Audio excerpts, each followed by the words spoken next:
Regarde ça, une nouveauté incroyable, l'archange Michel a choisi Jérusalem pour se manifester, rien à voir avec San Francisco, Los Angeles, Moscou ou Paris. C'est un signal fort que Jérusalem va jouer un rôle crucial dans les événements à venir, même dans les périodes les plus sombres, Dieu continue d'envoyer un message d'espoir à Israël.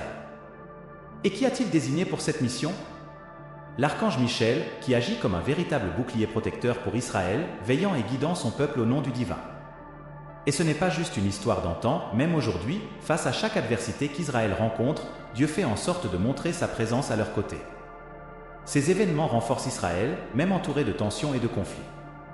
Alors, embarquons dans ce voyage à travers la vidéo d'aujourd'hui pour explorer l'amour profond que Dieu porte pour Israël malgré plus de 2500 ans d'exil et de persécution. Israël a résisté à travers les siècles.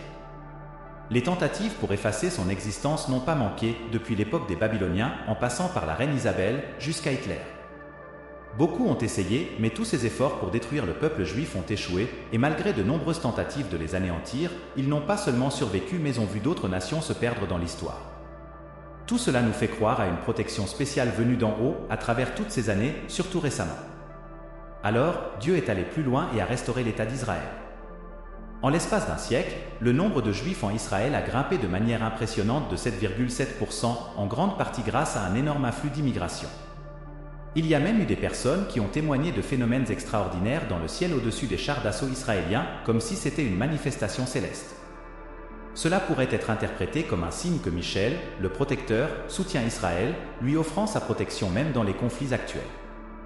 Dans un moment vraiment marquant, digne d'un film, avec quelque chose qui évoquait une mer d'anges entourant les soldats, les forces israéliennes ont reçu un soutien supplémentaire. Tandis que les adversaires du côté arabe oscillent entre peur et fascination. Cet événement a été perçu comme un véritable bouclier fourni par le divin, convainquant de nombreux observateurs et personnes de foi qu'une puissance supérieure était du côté d'Israël dans un moment crucial. Revenons sur l'histoire, rappelons-nous mai 1948, le moment où l'État d'Israël a été proclamé. Juste après sa création, les armées de 5 nations arabes, Égypte, Syrie, Jordanie, Liban et Irak, ont attaqué Israël, sûrs de leur supériorité en armement. Les leaders arabes anticipaient une victoire rapide. Cependant, l'idée qu'Israël était vulnérable s'est avérée fausse. Les envahisseurs arabes ont subi un revers inattendu et ont été défaits de manière humiliante par les forces juives, mettant en lumière la ténacité et la force d'Israël. Face à cette démonstration de puissance militaire et de résilience d'Israël, il est difficile de ne pas envisager la possibilité d'une intervention divine dans ces événements. Pendant la guerre des 6 jours en 1967, une coalition formée par l'Égypte, la Jordanie et la Syrie. Et encore une fois, l'Irak a tenté d'attaquer Israël, même face à des défis redoutables. Contre toute attente, Israël a réussi à triompher à nouveau. Ce succès illustre la complexité des relations géopolitiques dans la région du Moyen-Orient et semble confirmer une sorte de protection divine dont bénéficie Israël. Les armées arabes visaient la disparition complète d'Israël, avec une supériorité écrasante en termes de chars, d'avions et de personnel militaire. Face à cet avantage impressionnant, Israël a adopté une stratégie d'attaque surprise. L'objectif israélien était de neutraliser l'aviation arabe avant qu'elle ne puisse entrer en action. Suite au conflit, Israël a élargi son territoire, prenant le contrôle de régions telles que le Sinaï, les hauteurs du Golan, Gaza, la Cisjordanie, et pour la première fois en 2500 ans, tout Jérusalem. Comme lors de la guerre précédente en 1948, la défaite rapide des armées arabes résulte également de leur désorganisation et de leur manque d'unité. Certains théologiens interprètent ces événements comme la préparation divine à l'établissement du royaume millénaire du Christ à partir de Jérusalem. En octobre 1973, les forces de l'Égypte et de la Syrie ont lancé une offensive conjointe contre Israël pendant le Yom Kippour, le jour le plus saint du judaïsme. Ce jour est une période de profonde réflexion consacrée au repos, à la prière et au jeûne, durant laquelle les Juifs méditent sur leur relation avec Dieu. L'attaque, survenant en un moment de pause et de contemplation spirituelle, a favorisé l'armée égyptienne qui a réussi à traverser le canal de Suez avec peu de pertes. En même temps, la Syrie a lancé son offensive contre Israël. Dans cette confrontation, les armées égyptiennes et syriennes ont essayé de franchir les défenses israéliennes pour avancer vers les hauteurs du Golan. Malgré l'effet de surprise et les lourdes pertes subies, Israël, grâce à un appui décisif des États-Unis, a pu repousser l'attaque avec succès.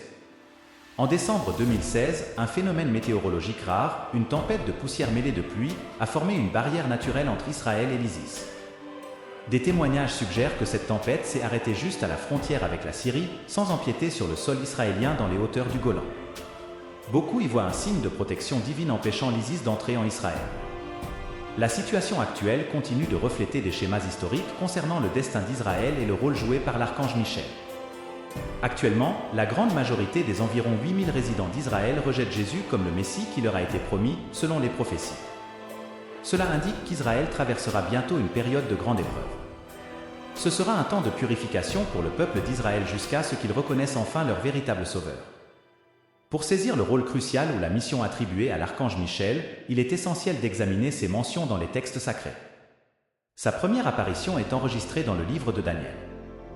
Dans ce récit, le prophète Daniel décrit une vision d'un ange vêtu de lin, identifié comme Gabriel. Gabriel informe Daniel des défis spirituels auxquels il a été confronté en essayant de convaincre le roi perse Cyrus d'autoriser le retour des Juifs en Israël. Gabriel a raconté à Daniel qu'il a été confronté à la résistance du prince du royaume de Perse pendant 21 jours. Cette confrontation illustre les combats spirituels cachés qui se déroulent dans le monde spirituel. C'est dans ce contexte que Michel apparaît dans la vision de Daniel. Michel est décrit comme l'un des chefs de file, dont le rôle est de fournir soutien et renforcement dans les guerres spirituelles. La présence de Michel symbolise l'intervention et la protection divine, garantissant que les plans divins se réalisent malgré les obstacles spirituels. Dans le livre de Daniel, Gabriel fait face à des défis spirituels émanant du prince du royaume de Perse et reçoit l'aide de Michel, qui est considéré comme l'un des principaux leaders. Certaines versions le décrivent comme un ange, mettant en évidence le conflit spirituel en cours. Plus tard, dans Daniel 12h01, Michel est à nouveau mentionné dans une prophétie concernant la fin des temps. Là, il est présenté comme le protecteur du peuple d'Israël, les défendant contre leurs ennemis. Bien que le nom de Michel ne soit plus mentionné dans l'Ancien Testament, son influence est directement citée dans l'Épître de Jude, où il est associé à une dispute concernant le corps de Moïse. Une des représentations les plus emblématiques de Michel se trouve dans le livre de l'Apocalypse. Dans ce texte, il est présenté comme le commandant d'une armée divine, engagée dans une bataille féroce contre un dragon redoutable. Ce point culminant est décrit dans Apocalypse 12, versets 7 à 9. Miguel est présenté comme un combattant redoutable qui chasse Satan du ciel et triomphe en mettant fin au mal. La mission de l'archange Michel dans les textes sacrés, d'après la Bible, est bien définie. Il a été envoyé sur terre avec le double rôle de protecteur et de guerrier. Il possède la force nécessaire pour vaincre Satan et se défendre contre les forces spirituelles hostiles. Néanmoins, la responsabilité de Michel s'étend plus loin. Sa tâche inclut aussi d'assurer la sécurité et la protection du peuple de Dieu, en particulier les Israélites. Il est célébré comme le gardien du peuple de Dieu, un honneur qui lui a été conféré après sa victoire contre Lucifer dans le conflit céleste. Depuis cet épisode, il est reconnu comme le chef des armées célestes. Selon les prophéties, lorsque l'Antéchrist établira sa domination sur la terre, c'est l'archange Michel qui lèvera l'étendard de la foi. Cette anticipation repose sur une prophétie biblique spécifique annonçant qu'à cette époque, le grand prince Michel se lèvera pour défendre le peuple de Dieu. Historiquement, les anges ont joué des rôles clés et beaucoup croient qu'ils continuent à agir parmi nous. Le mot ange signifie messager. Réfléchissant à sa mission d'apporter des messages d'espoir, d'offrir du réconfort, de fournir des services et de réaliser la volonté divine face à Dieu dans le monde actuel, il y a des gens qui racontent avoir rencontré des anges. Certains reconnaissent ces moments tandis que d'autres, peut-être, ne réalisent pas qu'ils ont été en présence ou ont même eu une conversation avec un ange. La conviction en cette vérité repose sur la foi que Dieu envoie ses anges pour nous protéger et nous guider dans différents moments de notre vie. L'amour inconditionnel et généreux de Dieu se révèle à travers ses anges, à qui il confie la mission de veiller sur nous. Ces êtres célestes, profondément liés à Dieu et marqués par lui, ont le devoir de veiller sur nous à chaque pas que nous faisons.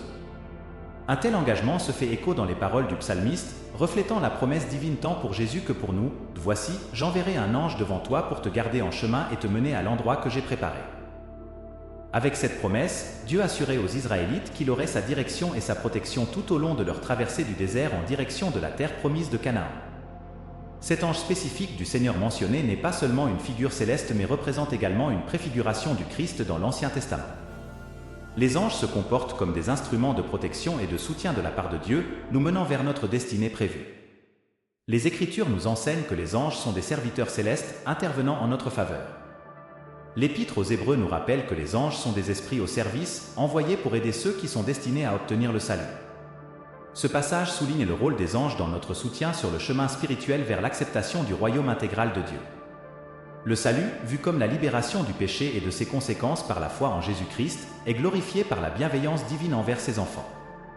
L'auteur des psaumes loue la majesté suprême de Dieu et son autorité sur tout l'univers, en mentionnant les anges qui exécutent ses ordres, offrant soutien et protection en son nom.